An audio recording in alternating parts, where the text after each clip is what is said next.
Hello. Hi! Kumusta? Hi! Happy New Year! Happy New Year! Merry Christmas! Merry Christmas! New Year! Hindi kayo nagpaparamdam eh. we are scared. You're scared. O, sige, bye! I watch your live. I'm scared. I know. But you know what? I always believe in destiny, grace of God. I know may grace naman sa mga nare-refuse. But sino kasama mo dyan? Ate Gina. Pwedeng maupo ka, maibabalita ako eh. Baka kung mapaano kayo. Baka ma-choke ko. Sige, Cousin is here. Yeah, I got the result. And this time, it will be different because it's approved.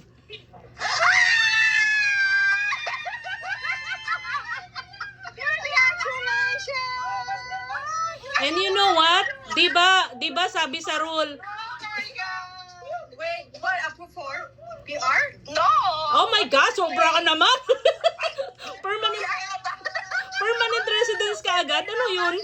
We were talking about it. Sabi ko kay Ann, sabi ko malapit na kasi yung nakita namin yung video. Yeah. Yeah. Nanood kayo sa aking live. Okay, good. Yes, we always watch. Well, guys, it is a very... Thank you so much. And also, there's more.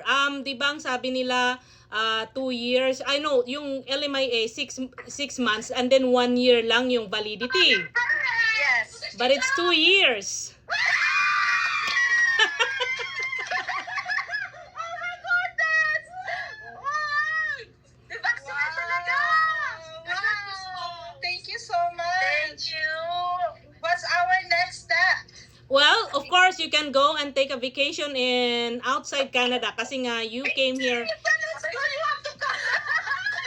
Sama ako! Sama ako! Joke lang. We're actually planning to go to where po ang pwedeng lumabas. Alam nyo, pinaka mabilisan to be honest is in Mexico. You know, you've seen my post. Kasi nga, meron bang time frame para lumabas siya? it should be within 30 days. So, yeah. Crying. You have to cook us. Grabe grabe. Amazing kasi honestly, nadidepress ako sa mga refusal but mayroon pa ring mga naa-approvean and eto pa ang it's same guys, you are tourist visa status, never na nagka-work permit, 'di ba? Sinasabi ko naman sa inyo yung ministerial instruction, hindi ipo-process, ibabalik yung application but look at this, why? And I don't know. I know. And then, di ba, nung before natin ipasok, sabi natin, Facebook. Wala nang LMIA, wala nang work permit, wala nang tourist to work permit, di ba? Yeah, I But you know. tried it. You're so good. It's not me. As what I've said. Kanina. I think malakas ka sa taas. Oh! And also, you know what? I believe you have a mission at the right time right now dun sa buhay mo dito sa Canada. Kasi yung iba, I believe yung iba nare-refuse dahil mayroon pang ginagawa si Lord sa buhay nila and definitely, di ba ganun naman palagi? But for you, it's the right time. Kasi mag-isa na lang siya sa Pilipinas, so siguro sila Amazing. Grabe. Actually, to be honest with you, mag-isa ka na sa Pilipinas, so ibig sabihin yung home ties mo, mahina. Okay? Yes, Ngayon, that's yung true. nandun sa Amerika yung mga kamag-anak mo. So ngayon, eto yung home ties mo. It's really like, but you know what? I never believe in home ties. I believe in kapag ka eto na yung para sa iyo, eto na. And that happened. Amen. Yeah. So ano masasabi niyo sa akin?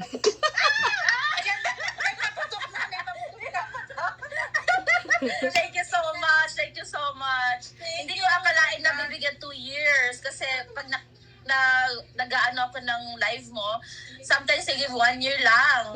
Yes, 1 year ang Yeah. sabi. But Yeah. anyway, kahit pa nga na 6 months, honestly, it doesn't matter kasi na-change yung tourist visa to work permit. And you never had your work permit and we did it. Tourist visa inside Canada and we process outside Canada. So that's exactly what I have been doing to everyone and that is actually happening. So congratulations guys and sa employer mo na napakabait. Yes! Pwede bang FaceTime? FaceTime na ngayon? O sige. Ayun, FaceTime. Ayan. Yeah. So here we are, guys. I'm so happy. Congratulations. Thank you. So, pag nag-fly siya sa Mexico, Yeah. magvi-visit lang siya, tapos ano ipapakita niya? Siyempre, yung kanyang passport, tapos itong introductory of approval. Ipakita niya to. Hindi, sa Mexico, no, passport lang. Pagbalik niya, panoorin niyo yung aking post. At least mag-stay naman kayo ng 2 days, wag naman yung balikan para yung mga future na pupunta doon, wag namang magkaroon ng red flag. Okay? So, let's be kind. Yeah. So, ganon. So, kailangan yung mag-bathing suit, ganon, siyempre. I know, it's a right, perfect timing kasi dito winter. I know. Buti pa kayo. Might as well. Grabe. Might as well. So, congratulations, guys. I can't really contain. Di ba, yesterday, depressed ako. Dahil ang daming refusal. I was like, we're talking about it kanina kasi I was listening to your live. Sabi ko, ate, lahat refuse. I was gonna message you kanina talaga. And I said like, I don't wanna like, yung baka ma-refuse din. And then now, yung said like, ate, he's calling, baka refuse ako. Sabi ko gano'n. And then now, yeah, I got the good news. Oh my God. Amazing. It's for you, honestly. And now, nakakaiyak, di ba? It's so nice. Yeah. It's a milestone sa buhay mo. And then, the good thing nito is that, yes, nag-post siya ng 2026 about PR pathway, but who cares about that? Hindi ka pa qualified. But, sa 2027, qualified ka na. So, amazing. For PR pathway, kasama mo na yung yung anak mo. Sinabi ko ba naman, kasama mo na yung magiging anak mo? Actually, nandito siya for 1 month eh. Nandito Kakauwi niya siya. lang. Nasa Washington siya ngayon siya. Oh my gosh. Well, Yeah, may choice yung parang- anak mo eh. Nasa US siya, nandito siya. Doesn't matter. But the main thing is that your future. So, amazing. At least nandyan yung employer mo, aka cousin. So, amazing.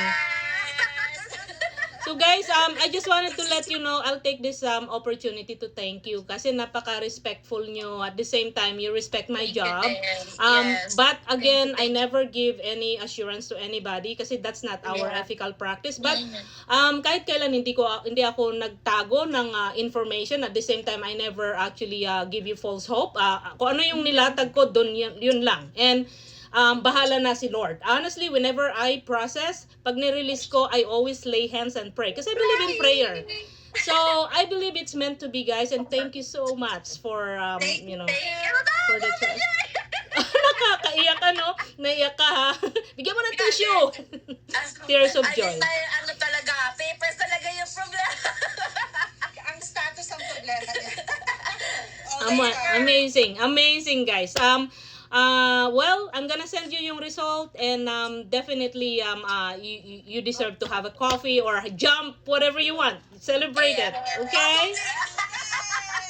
Yeah, thank you. Yay! Congratulations ulit.